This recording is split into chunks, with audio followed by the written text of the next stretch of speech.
Back to my another mini blog.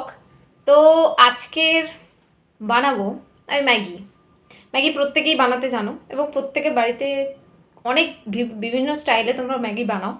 তো Maggi বানানোটা বেশি ইম্পর্টেন্ট নয়, ইম্পর্টেন্ট হচ্ছে ম্যাগিটা খেয়ে বোনের রিয়াকশান দেখাটা বেশি ইম্পর্টেন্ট। তো চলো সময় নষ্ট না করে তো ভিডিওটা এগোনো যাক, স্কিপ না করে দেখো। তো চলে গেছিলাম ম্যাগিটা বানানোর জন্য রান্নাঘরে এবং ম্যাগিটা বানিয়ে ফেলেছিলাম ঝটপট করে। আর তোমাদের সাথে ম্যাগি বানানোর রেসিপিটা আমি শেয়ার করি না, তোমরা যদি বলো ম্যাগি বানানোর রেসিপিটা শেয়ার করতে তো অবশ্যই তোমাদেরকে জানিয়ে দেবো। বোন, তো দেখতেই পাচ্ছ ম্যাগিটা বোনের হাতে তুলে দিয়েছি, এবার বোনের রিয়াকশানটা দেখার পালা। তো বোনটা খেয়ে সেটা বলবে। দারুণ। তুই এটা সত্যি কথা বলছিস নাকি ক্যামেরা আছে বলে বানিয়ে বলছিস?